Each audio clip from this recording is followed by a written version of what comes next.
Good morning, good afternoon, good evening to wherever you may be. My name is Jen Murtazashvili. I'm the founding director of the Center for Governance and Markets here at the University of Pittsburgh. It is really a delight to be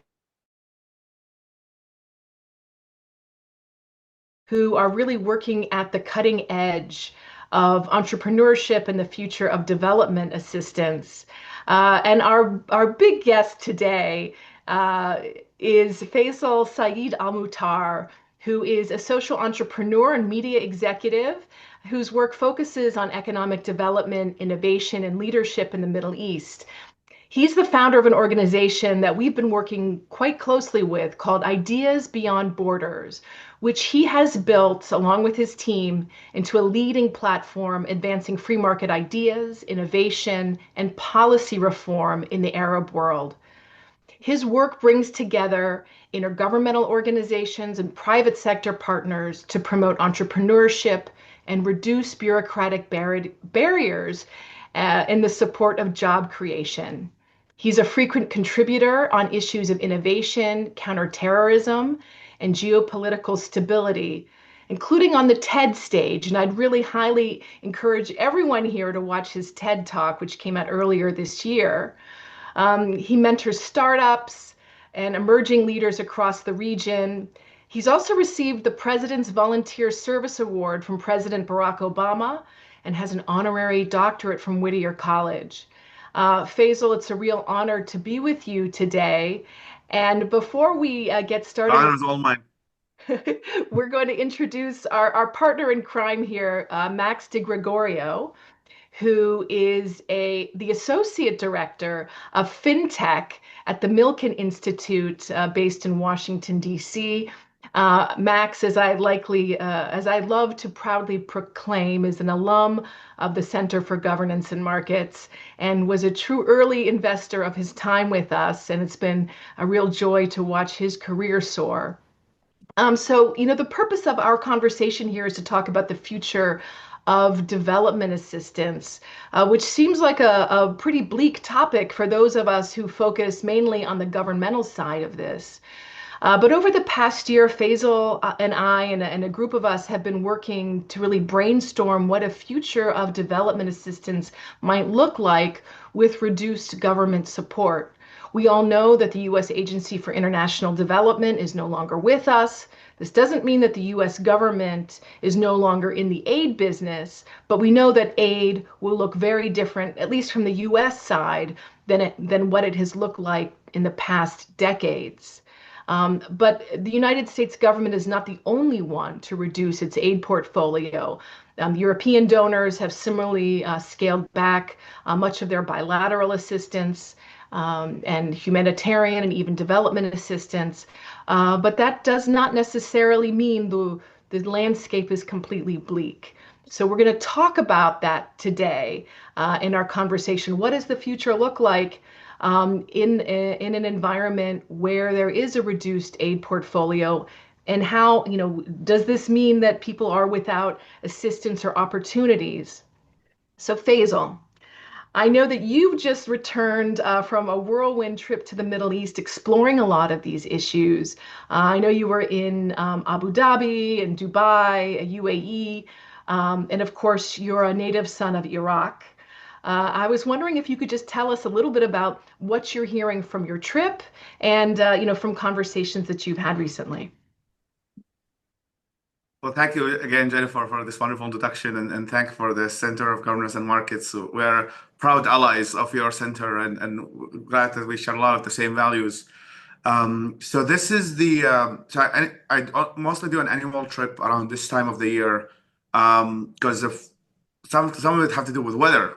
It's a time of the year where it's not as very hot in the region, and also it's the conference season. And the Arab Emirates over the past couple of years have really taken leadership on the subject.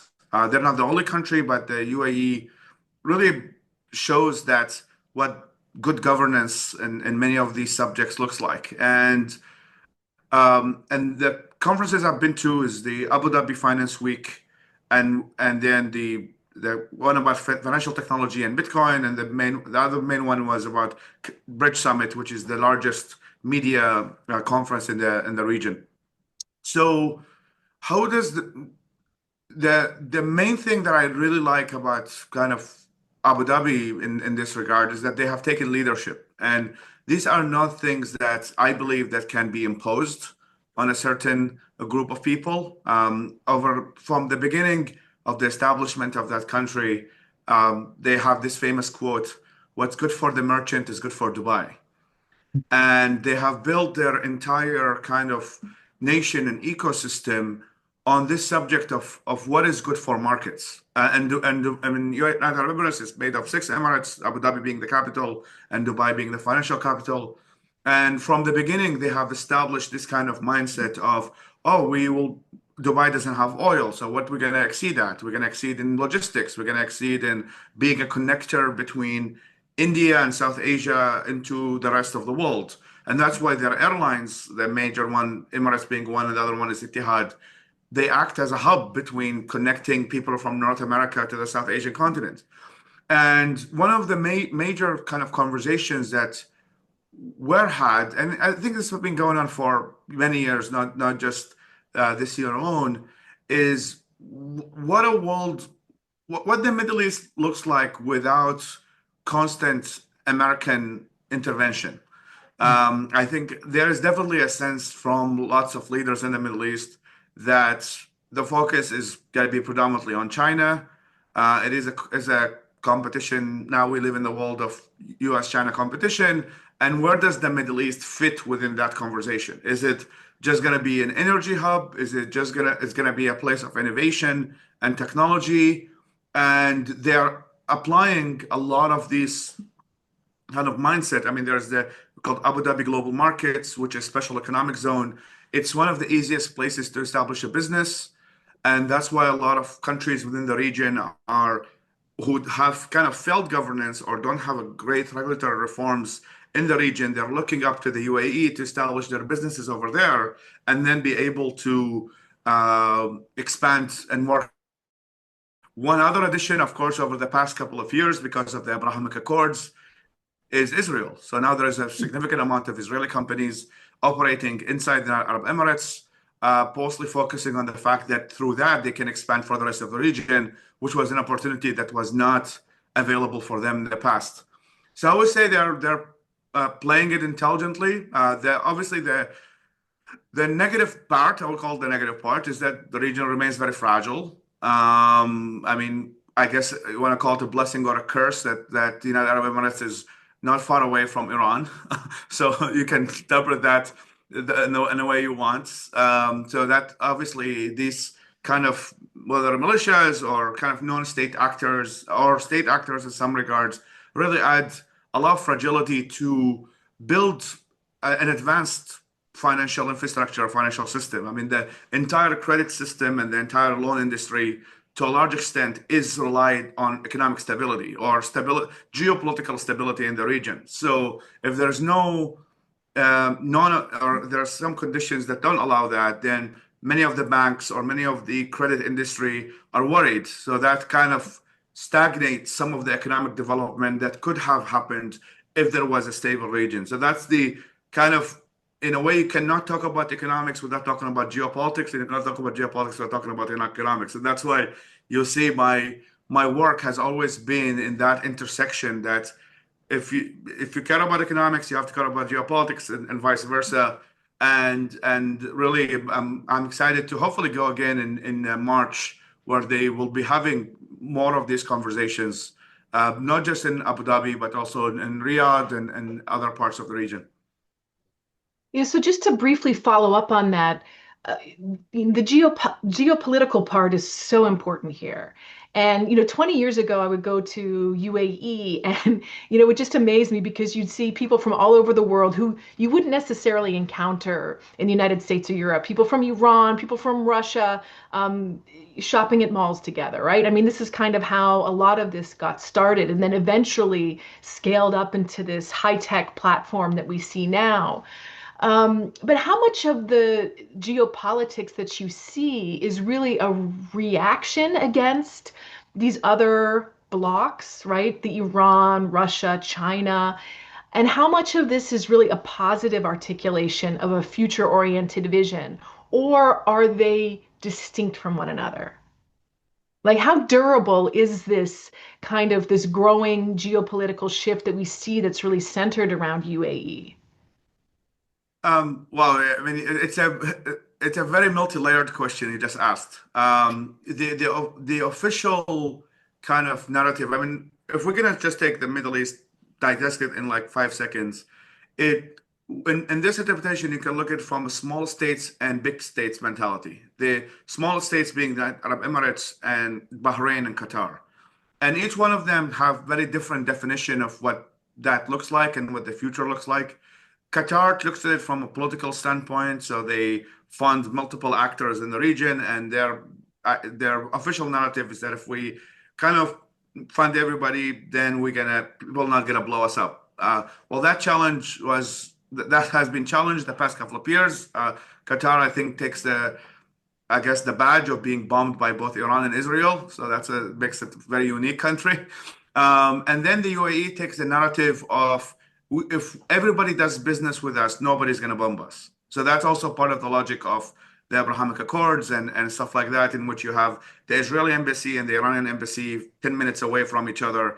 And if everybody is an investor in our nation, whether it's Ukraine and Russia, whether it's Iran and Israel, then they see that this allows them to be economically to be stable because everybody is invested in that nation. So this is the small country kind of survivalist approach. So in a way, they're friends with everybody. In a way, kind of like Singapore is. That's why Trump picked Singapore to talk to North Korea because Singapore still has the embassy of North Korea, which is very rare. And that's how I think the UAE is probably going to see itself in the next decade or so as being that hub in which everybody can do business. Um, the new wild card is in this regard is Saudi Arabia, which is a much bigger country. It has a lot of human population compared to the rest of the Gulf states. So they see themselves more as kind of leadership approach towards the region because of the fact that they have the holy sites of Mecca and Medina. So they see themselves a bit more differently. And how they're going to handle that's where the meeting with Russia and the United States happened.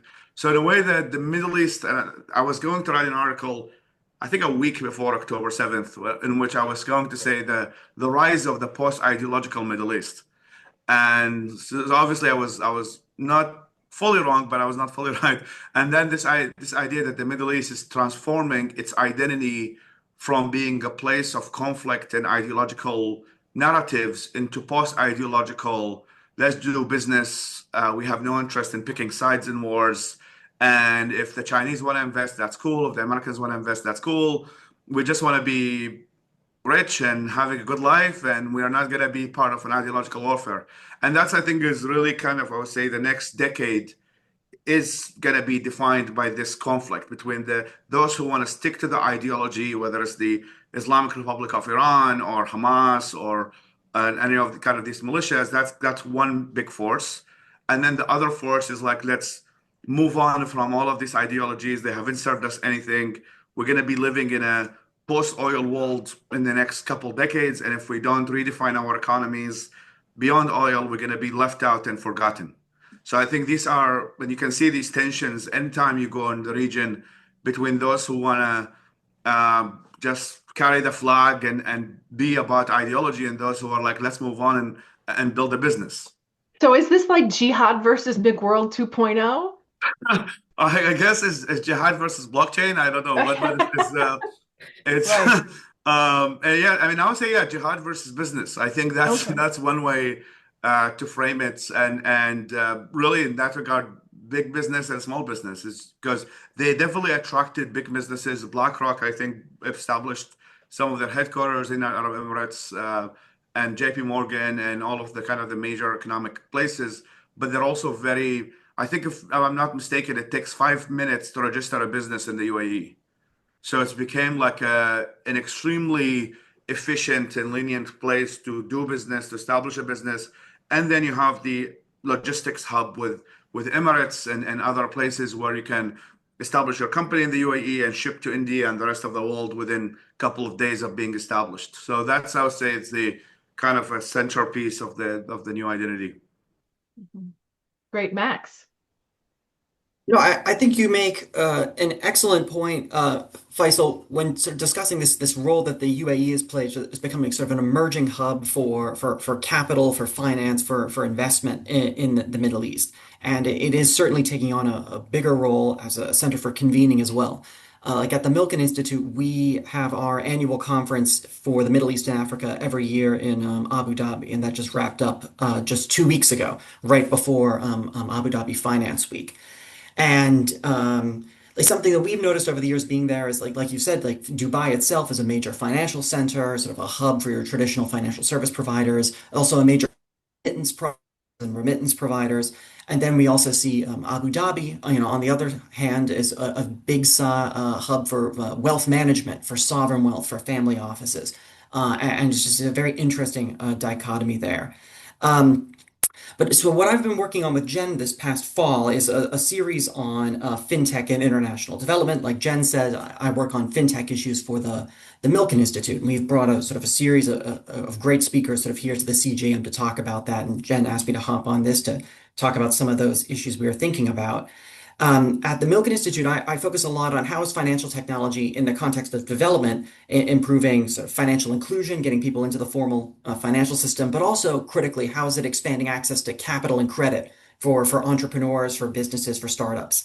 And then also, how's that technology being rolled out in a way that's transparent, free, fair, compliant? And so of your work is on that innovation and entrepreneurship side of things. So where are you seeing technology play a role in that space? How is that making, aid dollars or investment dollars go farther? And is, technology change relating to sort of the changing context of aid and development? Uh, the short answer is a lot. And let me expand on that. So the I mean, as I mentioned, the region you have kind of, I would say, very not called polarized, but very distinct environments. You had the Gulf states, which have been kind of good allies of the United States, and they have very advanced economic infrastructure. They are all SWIFT compliant, and so in a way, the banking infrastructure there is very developed. Pretty much all of the banks are on SWIFT. You can send money to the Saudis or the UAE within a couple of minutes. But in a way, that's if you fly 2 hours west of that, if you go to Beirut, you cannot withdraw more than $400 from the ATM machine. Mm. If you go to Iraq, then it's 80-20, where 80% has some of the most archaic banking infrastructures in the world, and maybe some banks here and there that kind of pass the test. And if you go to places like Iran, the entire country is sanctioned. So forget about any SWIFT compliance. The same thing now with Afghanistan. So while financial technology kind of plays a very major role is in my opinion is where the infrastructure is not as existent and as developed. If you are in the UAE or already in the US system, you can have all what you want. The very use cases that we have utilized and it's been utilized a lot, for example, in Afghanistan, is the whole rise of the Bitcoin use. One of my friends, Roya Mahmoub, has done a lot of work in Afghanistan in kind of receiving, getting money to many of the students, many of the teachers, many of the journalists. From my understanding, there's a lot of difficulty for women, for example, to open a bank account. And what many of these financial technology tools like Bitcoin allows is that you can open a wallet within 5 minutes, and nobody gonna ask you your gender, and nobody's gonna ask whether you needed approval from your husband or from your. So in a way, it's like some of these tools have become a challenge to the kind of gender-based discrimination in places like Afghanistan. But on the kind of the more entrepreneurial side, is that I was recently in a conversation with one of the people who work at Circle, which I think recently raised billions of dollars on the digital dollar components. And that is also popping up in lots of the region in which, and I think it's much easier to understand for a lot of people, is that it's just a dollar, but it's digital. And the barrier for entry is much lower. So now you don't need as much, um, you don't need the most advanced banking systems in the world. You can just really operate on with your cell phone and maybe some basic passports that you can upload, and then that could be compliant enough. I think that will be revolutionary for the rest of the region, where in a way that if you reduce the barrier for entry to be connected to the financial systems, you have really solved massive challenge. Because if you grew up, let's say, I mean, as Jennifer said, I'm originally from Iraq, and let's say you're to quote President Trump, a stable genius. Let's say you're a stable genius who have a brilliant ideas about business, about anything, and you would like to receive investments. Well, you cannot. You simply cannot. You're mostly going to be relying on your extended family at best, and maybe a couple of friends who are going to pitch in here and there. This is not a business ecosystem. This is I call it Habibi style ecosystem, which is not really based. It's not really part of the financial infrastructure of the world. And now with financial technology, one of good examples we've had is that there's a company called Lego, which is about providing women drivers the ability to kind of start kind of like an Uber for women drivers in Iraq, especially in kind of conservative areas. And they have utilized some of these financial technologies, and they were able to receive funding and support. And now they're one of the, I believe, one of the largest employers in the city of Mosul, which used to be the capital of ISIS. And with some of these small changes, just of the fact that they get connected to the global financial hub, they were able to uh, scale, and they were able to do things that no matter how much money you flush into the system, which is back to the eighth conversation, you're not fixing those challenges that really are life changing for so many of the people there. And I think that's what really the business of world and is offering, that I think the eight programs have not thought about or really not applied. No, and I think you make a great point when sort of talking about the role that dollars or stablecoin, the products that Circle in particular is developing. We know them very well at the Institute. Could sort of change, how people access dollars in emerging markets in developing countries, and that has come up a lot in the conversations that I've had here at the CGM this fall. Um, and so, but what you're starting to talk about now is this the difference in sort of how investment shapes outcomes, when you're looking to achieve development goals versus sort of how aid sort of shapes those outcomes. And I would love it if you could maybe get into a little bit more, sort of talk about your own work in sort of the entrepreneurship and investment space, and sort of how that is different than aid, how that is changing now, given the context of aid shifting so much recently. So I mean, the main kind of distinction that I always like to kind of compare the non-profit and the for-profit world in general is that in the non-profit world, or the for-profit world, the consumer and the customer are the same people, right? You go to a place and then you buy a product and then you consume that product. In the non-profit world in general, the consumer and the customer are not the same people. So by default, in the nonprofit aid world, there is misalignment between what's how kind of the product market fits. Whether is it, I mean, you can have an organization that could raise hundreds of millions of dollars, but has very little impact. While you can find it very little in the business world when they have raised hundreds of millions of dollars, you see scalability, you see more employees, you see the product getting better. So I think there is by default in the systems, there is a lot of misalignment. What I do, so that's kind of changes, what kind of gets me to the next point is that with the business world, generally the solutions are very localized. So the thing is, like, if let's say somebody starts a business in Mosul, in Iraq or Lebanon, and most of the time they are locals who see there as a challenge in their community, and they think they can have a issue that they think they can solve, and therefore they're raising money. that is very different where you have somebody in Washington, D.C., who has been maybe came to Amman for a couple of weeks, learned how to pronounce the word hummus, and now they're an expert on the region, and they think what is good for the region, right? So there is and then they will be like, oh, what the region needs right now is X, Y, and Z, and I have hanged out with X, Y, and Z experts, and which is most of the time is the self-selection of people who have been in the aid business for a very long time, that they know how to say the right words, and then they come into them and it's like what the Middle East really needs is democracy, and everybody wants to be like Thomas Jefferson. So that what we have seen in terms of Iraq, that has been kind of the wake up lesson of in terms of how that system works. And what the main third difference, which I think is kind of connected to the second one,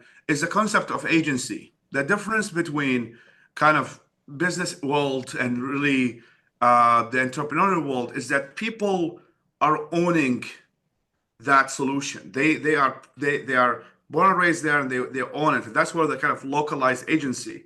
While with the aid world in general, it changes agency from to dependency.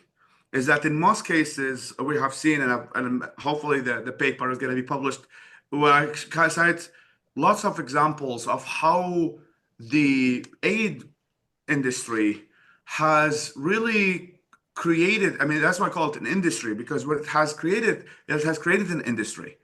It built up, and we have seen it so many examples. If the United States suddenly decides that climate change is important, and suddenly there is 1,000 NGOs pop up in Iraq talking about climate change. But if you ask the average Iraqi what is climate change, they don't know what these words even mean, right? So, well, I'm not necessarily pro or against climate change, but to tell you that really you see that this solutions that pop up in the aid industry, most of them are misaligned because they're not necessarily what the people have taken agency in terms of solving. And we really have to think of what the purpose of aid is um, in the next kind of couple decades in places where there is obviously, like, I mean, you take the region Middle East as a whole, it's obviously not monolithic, right? And you see some countries that are taking more agency and they're taking more leadership, and there are places that are not. And we have to ask the question, why is that not the case? And what conditions, if we ever to interfere, that allow them to be like the ones that take agency? So And can I just that's I think where the big conversation is. Yeah. jump in here really quickly, Faisal? I was just, what you're talking about NGOs, nonprofits, the misalignment, right? The real mismatch we see between donor incentives and, how you actually understand the impact that this work has. Of course, so many people come to the Middle East or any region of the world with their preconceived notions and ideas. And, I'm a long suffering and still recovering USAID democracy and governance officer. And, I can't help but wonder, listening to you speak about the future of those concepts and those ideas. I mean, I know that the Trump administration doesn't privilege, the export of democracy or norms or values in its foreign policy. I still think that, for the United States and Europe, it's still very hard not to engage in a foreign policy that are based on some kinds of values. Where do you see that in the region? Like, is that just completely gone now as we're thinking about aid? Is it just completely off of the agenda? I mean, of course, democracy with the big D, of course, like I think the war in Iraq, fighting a war for democracy, at least ostensibly, really sullied the reputation of that. But is that no longer part of the conversation at all in the region? And as it relates to, the things that we're talking about, fintech and all of these exciting new tools seem to be devoid of this conversation about norms and values. But on the other hand, we were talking about these regional alignments, very much seem to be regional alignments based on a set of norms and values. So Bill O'Reilly once on Fox said, "God helps those who help themselves." So I think there is definitely the conversation of democracy is really kind of multi-layered and complicated one because it presupposes to some extent that people around the world, that is what they need in terms of priority. The Arab Barometer report did this research, which I published about what do people want in the region generally want, and there was a lot of focus on the concept of dignity, is that they do want to live in dignity and kind of have some of the norms and basic. But I think that there is definitely a role, which if we're gonna do like big market analysis, right? If we look at America's competitors, which is kind of Russia and China, who do they fund? They mostly fund the kind of people who are aligned with them. And I think that there is definitely a market gap that if the United States can fill in this kind of geopolitical warfare, is that we actually stand with people who share our values and generally share our values, whether it's democracy is one component, but kind of the concept of individual rights and freedom at large. I think there's this famous Lebanese poet. He said that the Sunnis have Saudi Arabia, the Shias have Iran, but the secularists have nobody but God. And what he was saying is that it's much easier for kind of more theocratic forces to receive support in the Middle East than those who share liberal ideas. And I think that's where the United States could play a role, in my opinion, is that because part of the decay or kind of the destruction that the Middle East have faced over the past 3 or 4 decades, to some extent, is connected to the fact that the illiberal theocratic forces are overfunded, and while those who are not are underfunded, and that's I think where I think the United States could play a role because it's a world where these values are celebrated is obviously beneficial to the United States, first to the national security, but also to global stability, which I think are also connected. I mean, I just flew from the Middle East. It's not a long flight to come from the Middle East to the United States. I always say that the Middle East is the opposite of Las Vegas. What happens in the Middle East doesn't stay in the Middle East. So we have seen that if there is instability and there's more of these extremist forces having support and having the ability to expand, they never keep it to themselves. It never the Iranian Revolution never stops at Iran. The extremists from Hamas and others never stop at these small borders because these are not nationalistic groups; these are ideological groups. And I think that's where really of the interest of the United States there is some role, and guns can only go so far. And we have seen with many of these conflicts, I mean, most of these counterterrorism missions and others are very limited. So, and you cannot really just fight bad ideas with weapons. I think we need to fight bad ideas with good ideas. And I think that's where really the aid could be focused on and could really have massive impact. And that's what Ideas Beyond Borders at the core is. But that's what we're all about. We're about combating bad ideas with better ideas. And I think that's a great point that leads into another question I wanted to ask you as well, Faisal. You're talking about this bottom-up approach to development, trusting local knowledge, recognizing local institutions, understanding people living in their lives know what they need and just supply them with they just need the capital, the resources, the flexibility, the latitude to build what they need, where they need it, when they need it, and which is one of the reasons why I was sort of drawn to work with Jen and the CGM back when I was at the University of Pittsburgh. And sort of you're talking I about have to sort say, we're of all drawn your to work work. with Jennifer and the Well, University of all Pittsburgh. drawn to work with Jen. She's quite a magnetism.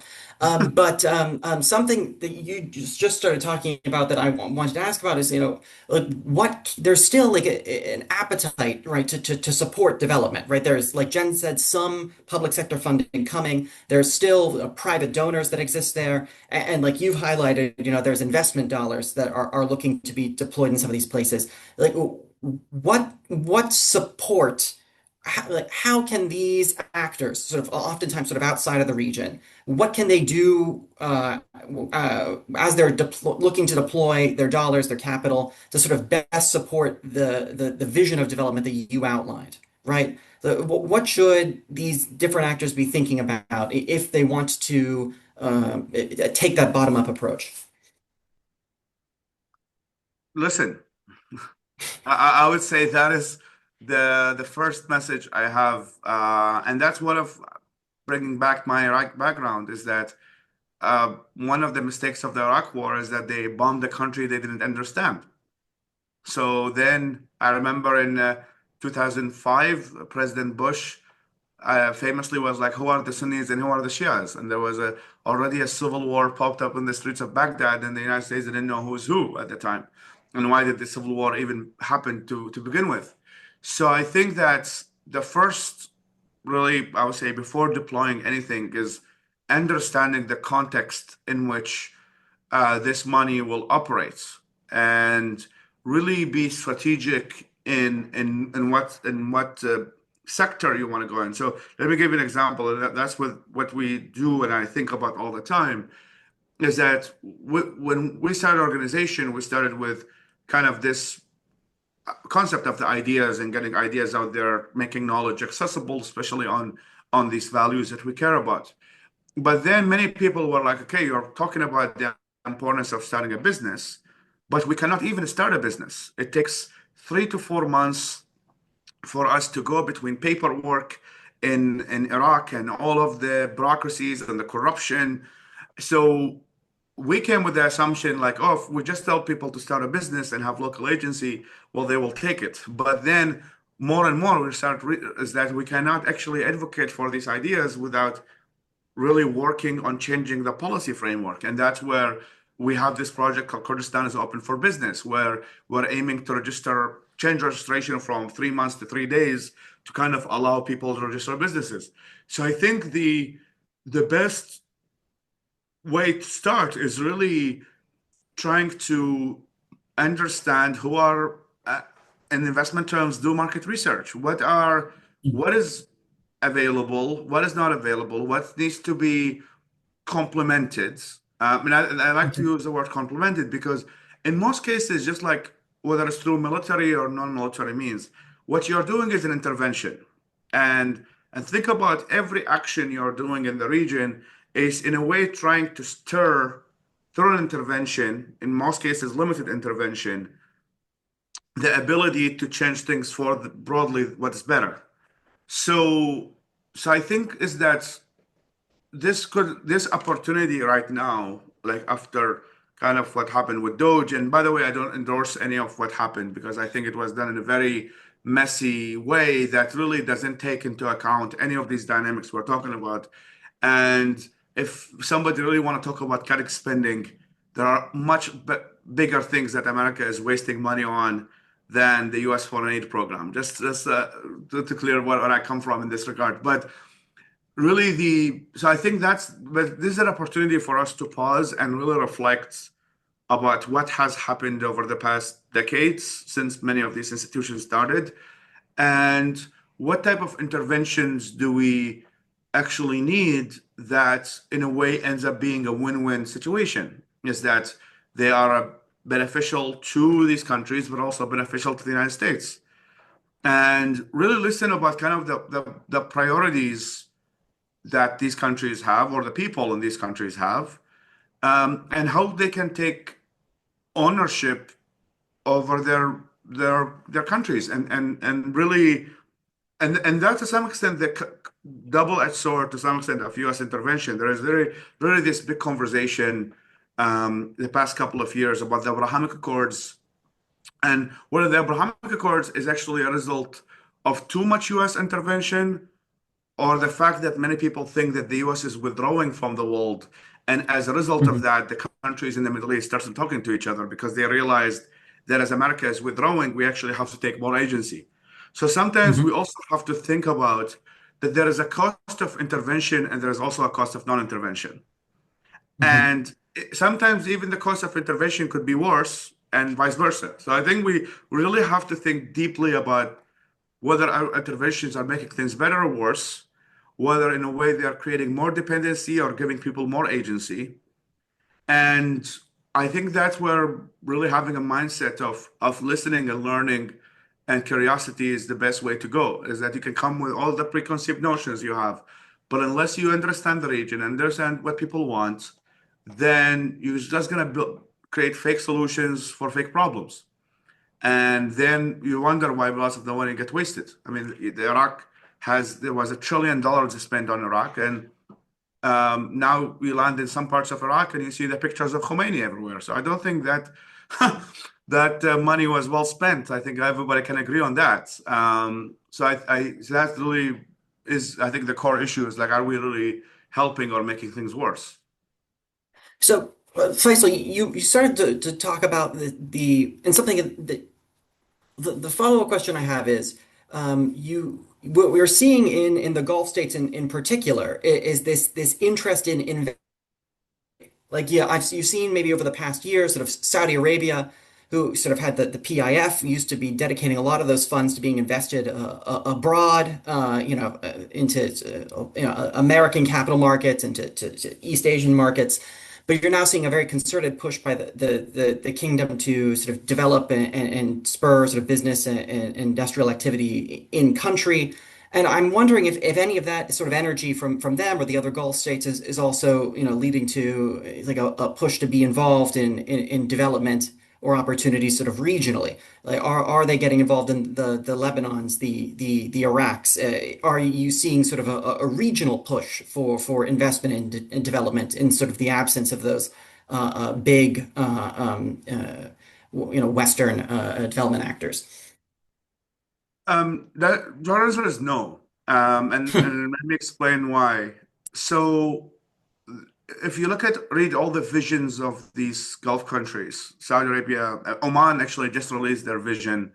The central piece is going to the post oil economic development. How can we maintain that we remain economically doing well without and over the past couple, I would say, decade or so, a significant part is because of not to bring geopolitics again, is because of the Iranian influence in the region.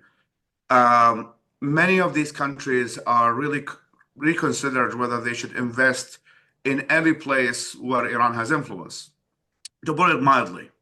Lebanon used to be a major receiver of Saudi money. If I lived in Lebanon from 2009, 2010, if you go to downtown Beirut, you will see that most of it was built by Saudi money.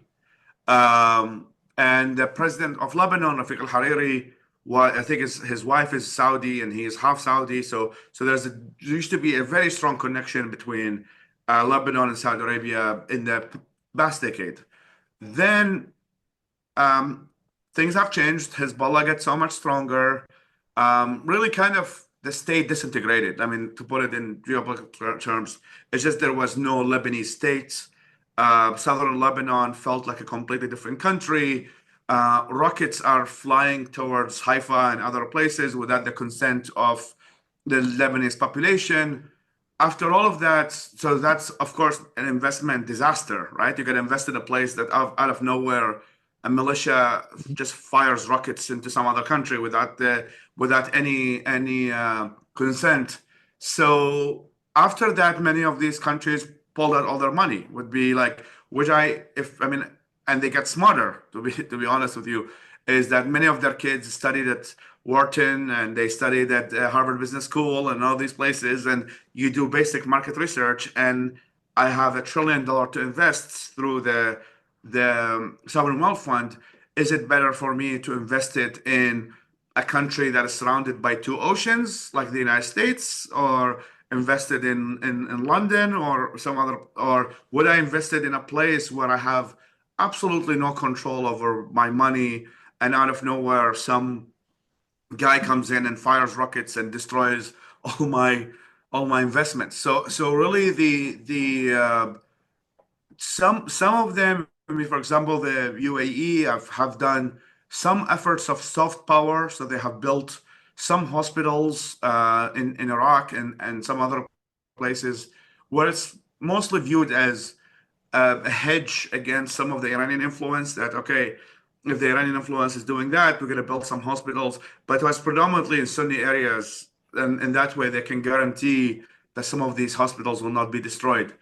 So unfortunately, I mean, that's how many of them are thinking, is that they they're moving more towards their own survival and their own growth. And they have seen over the past decades, whether any investments they have made in many of these countries, you have a non-state actor just destroying things and then seeing all your money burned.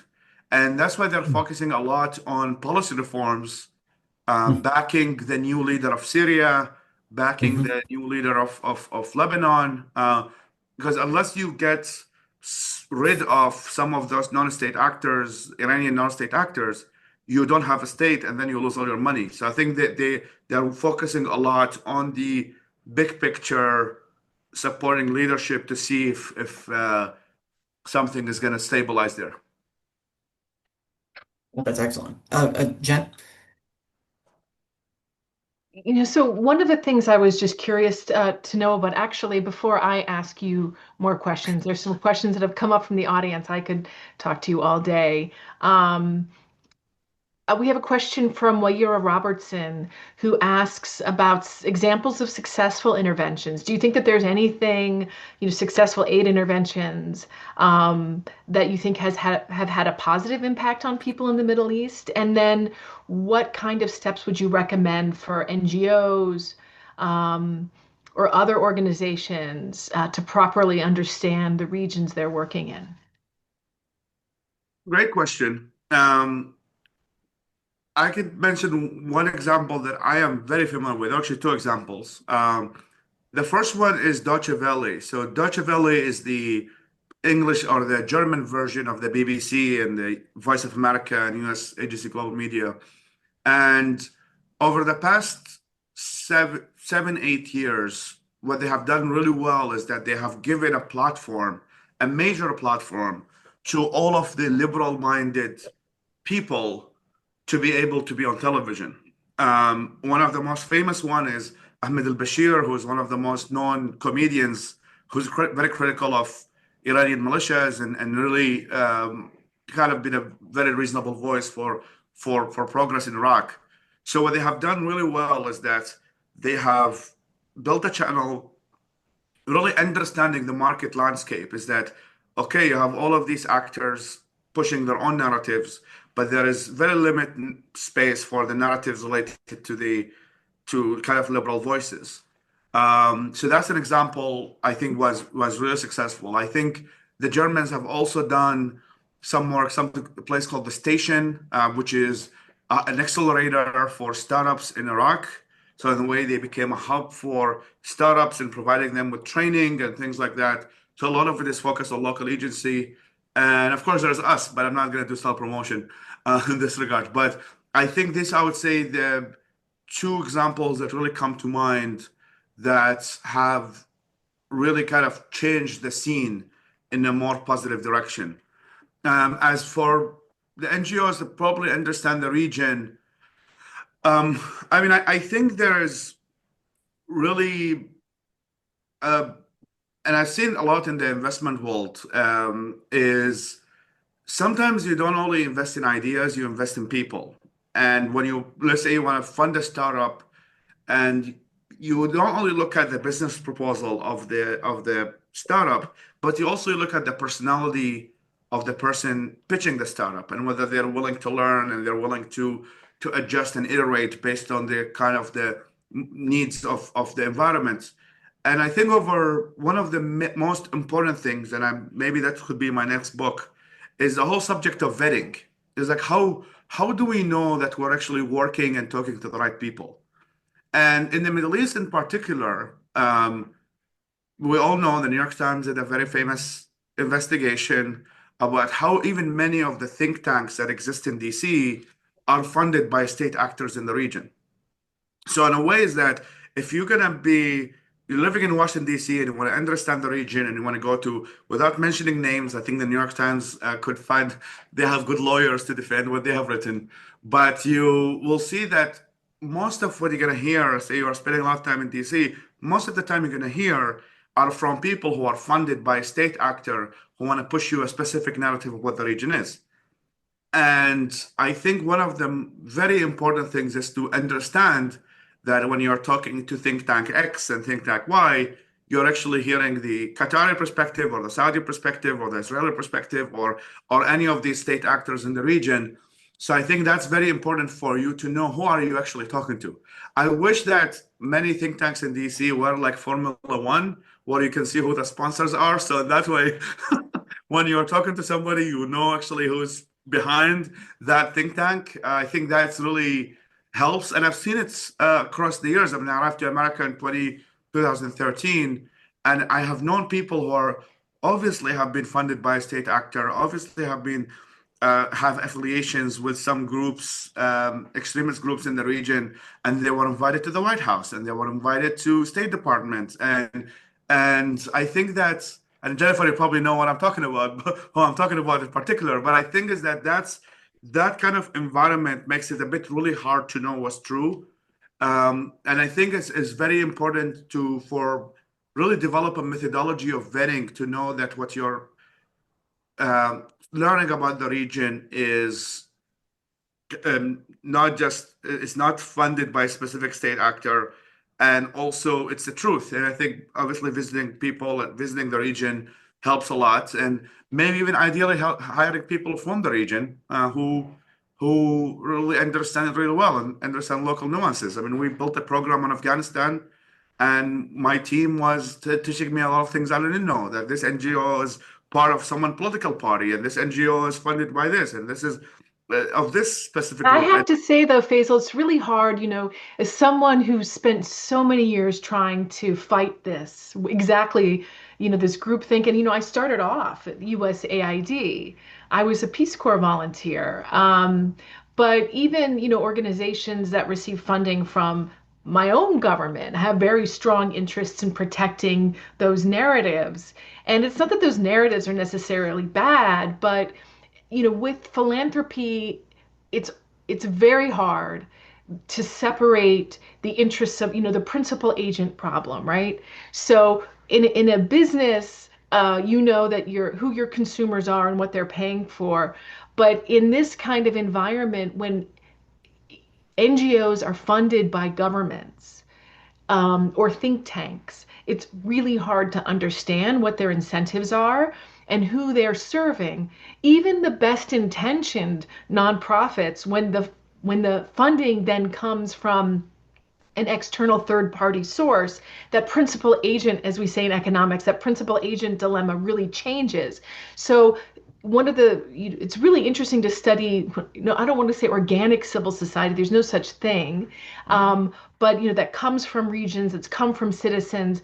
And as soon as that organization starts receiving funding from governments, for example, they change completely. We've seen this in the United States, in our Yeah. in our inner cities, where we used to have very robust civil societies, and then once their task is to provide services on behalf of the state, the nature changes completely.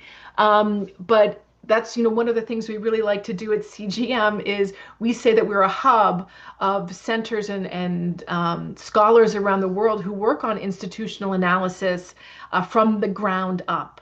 That for us, it's not, you can't just do international relations sitting pretty behind your desk and navel gazing and talking about the future of geopolitics in the Middle East. We try to bring together people like you, who are really doing on the ground work, and multiple perspectives, even from one country. I 100% agree. I mean, it's not, and even with, I mean, I grew up in the region. I go to the region quite a lot. Uh, I'm also receptive to like also making mistakes. I mean, that's Of why, course. like, I mean, even within my own country, I mean, that's why we have a country director. In most of the countries, we have a big emphasis on, and the who is familiar with the scene. I mean, sometimes I get fooled, and I was having a conversation in Erbil a couple of years ago, And the guy seemed very open-minded. And then I was pushed on the side, and he was like, "Oh, do you know this guy actually works with Iran?" And I was like, "What? Did I just talk to to somebody who works with the IRGC? Oh, that's an experience." So really, and many of these kind of, they call them, I don't want to use the term good actors and bad actors, but every, like, that's I think one of the challenges of the region is that there are so many conflicts happening at the same time, and there are so many players who, and I think some of it is really having the curse of oil, and is that when you have a lot of resources and when you happen to be the center of the world, then there's a lot of players who have a lot of different agendas, and many leaders in the region have it really quite difficult of trying to balance out Hmm. all of the different actors that have very different and agendas, and that's why sometimes many of these politicians fail. I mean, we will say like, okay, it's like it's the politicians always all corrupt and all bad, but in reality, I mean, we're seeing it now with the president of Syria, the new leader, despite his kind of very interesting LinkedIn profile of being a former member of ISIS and etc. But the fact is that he has one of the most difficult jobs in the world. Syria has been a battlefield for decades, and whether it's regional actors, whether international actors, and really trying to balance out all of these different players who are sometimes much bigger than you, have much more bigger armies, have a lot of cultural influence, um, is not easy. And the so I think that's where I kind of bringing back kind of the understanding and intervention and the right interventions is that that is something to take into account, that you are dealing in many cases amongst extremely big players. And if you thought, oh, if we only if support this opposition that is liberal, somehow they're going to win because the only thing they're lacking is funding. That sometimes is not true necessarily. Sometimes what they lack is I have seen it with my own eyes. They are only talking big picture and nobody's talking about the solutions. I see one of the questions about dignity is that sometimes many of the liberal politicians I've seen in Iraq, they're meeting at the Sheraton, they're talking about the things that most people don't care about, and it puts them very much out of touch. So even if they moved, if you flush them with more money, they're just gonna move the conference from the Sheraton to the Ritz-Carlton. That's the all influence where actually money is a role. But however, if the money is directed into, okay, we're gonna give you money of how you're gonna find really good solutions to the people you're serving, then you have a much higher chance of winning as a politician than if you're talking about kind of big ideas of capitalism versus socialism or things like that. That average people, who many of them, Iraq has one of the youngest populations of the world, will be, how will this get me a job? Well, Hmm. that's what they're talking about. They're talking about rent prices. They're talking about things like that. And I think that's where really we have to be very careful about and know what interventions we're making to make the most maximum impact possible. Right. And so this gets the question, the final question that we're going to ask you. I know you're a busy man and we don't want to take up more of your time, but last question we have from Brent Tolman. He asks, does the Middle East priority on dignity indicate that Middle Easterners would trade freedom, individual rights, and free press, etc., for dignity? And then, what does dignity mean? Is this socio-cultural dignity, linguistic, or does this mean economic dignity? So the research, I mean, I probably send you the link after that, but the I can find it right now. I mean, the research really touches on a lot, and I think that the term dignity, it translates to karama in Arabic, and karama is really means a lot of different things. But my interpretation of what dignity in this means is living a good life. And then when it comes to and I think it's not necessarily the right way to look at it as a trade between all freedom and individual rights, free press for dignity. I think that's not necessarily the right way of looking at it. Is that the main thing that everybody in the region probably agrees on is that they want prosperity. That's one thing that I think is a universal, maybe a universal human language that everybody agrees on, regardless of religion or political background. You can always find the fringes, like people like Osama bin Laden, who is a great example of a fringe because he grew up in a very rich family, and his main recruitment method was I studied in Switzerland, and now I'm living in a cave in Afghanistan, and my main cause is jihad. But that's like really a fringe person by majority of the region. And so I think is that what we have seen within the region um, is that the most version that was able to provide the maximum prosperity for the people Mhm. is the monarchies, which is whether it's the King of Jordan or the King of Morocco or the Gulf monarchies. I know it's not an I uncomfortable wasn't thing. going to say anything about King Faisal.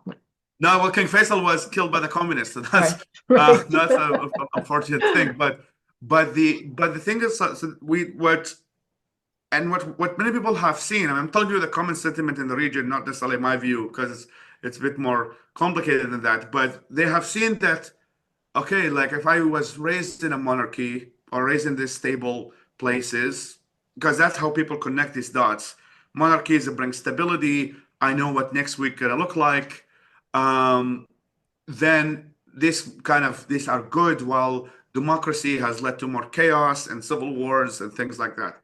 Um, I think that there is, and we have seen kind of middle example, which is the Kurdistan region of Iraq, where it's kind of like a monarchy, but it's also some bit of democracy, and some people are also okay with that. So I think is that I don't think it's necessarily are you for freedom or are you for monarchy? It's more that we have two kind of living examples in the large Arab world, which is one is I know my kid is not going to be killed tomorrow, and one is says my kid is going to be, it's more likely going to be alive tomorrow. So these are the competing visions. So as long as we are able to assure mothers and fathers that, okay, I have a system of life that to some extent increases your chances of your kid not being killed, I think most people are going to sign up to that.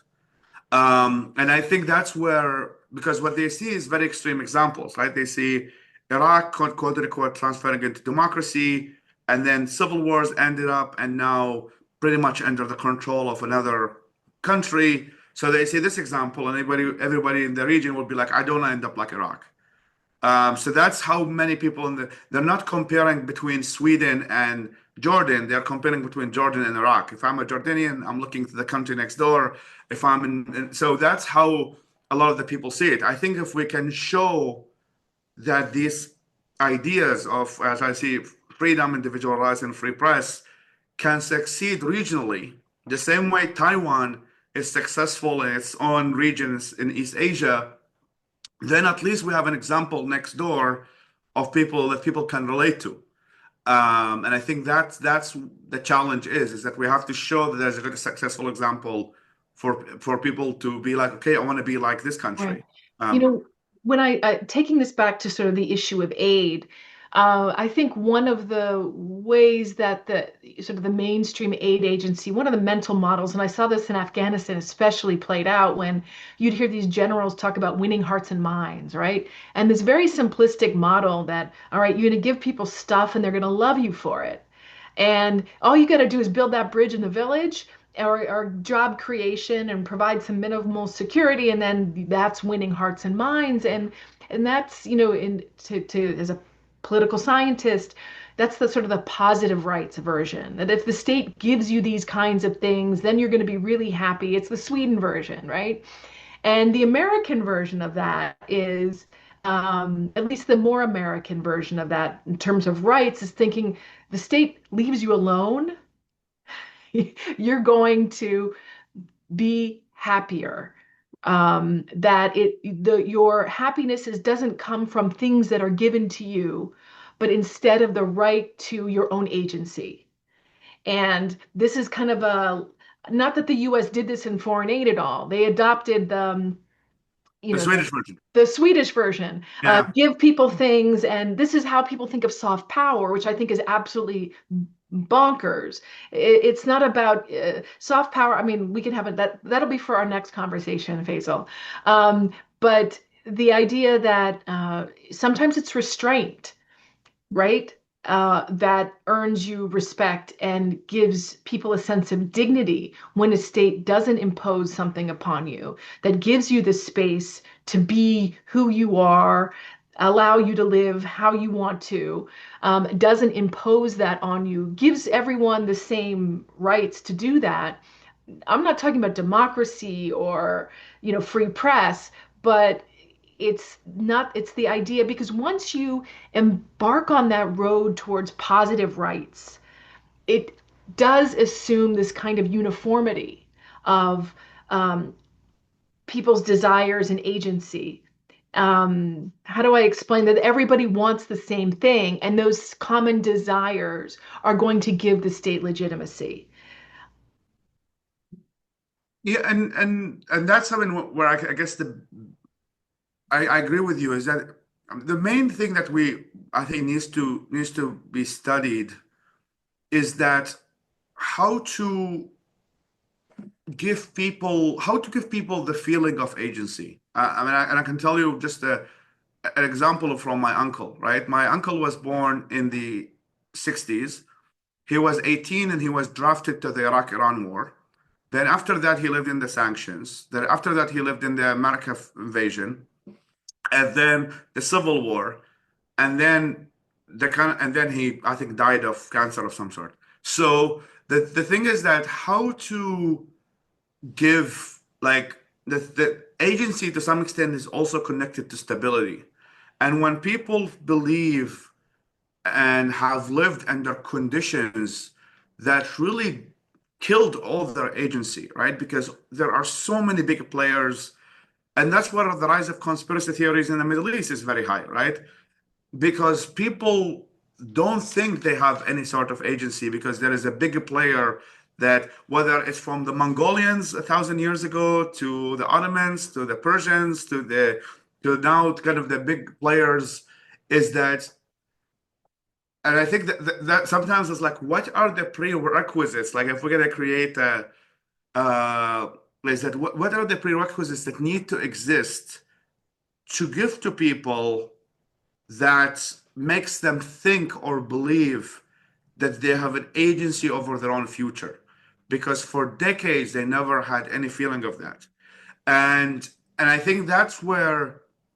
And maybe that's our intervention, but I think it's something is that that's what I think the business world has a lot to offer because to a large extent it is coming from the people, and what you're doing is giving them a push to that agency that they have initially, because that's one thing that they can take agency off, which is like I'm starting a business, I'm starting an idea, and you are kind of supercharging it with extra money. And that's where I think that, but overall, I think is like how to get people the feeling of agency that they actually are in charge of their own future.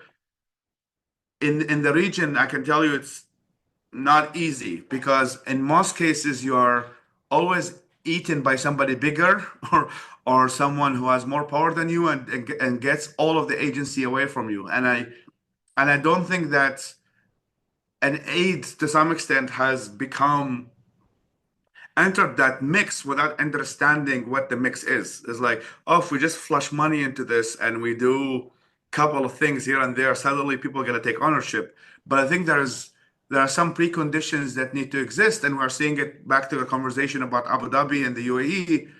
These countries have been stable for a long time, and then because they have been stable due to good governance and to some extent good leadership, many of their people are thinking of agency and thinking how they can be on the future.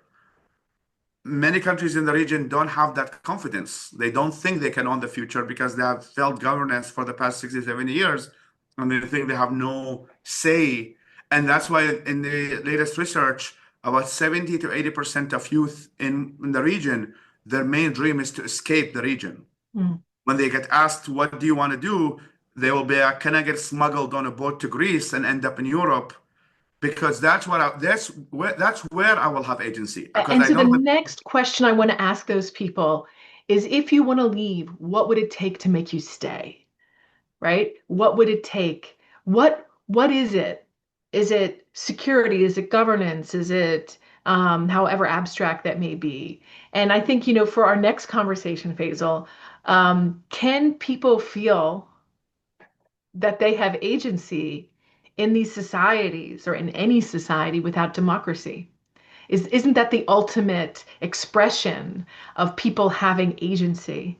We're not going to answer that question now.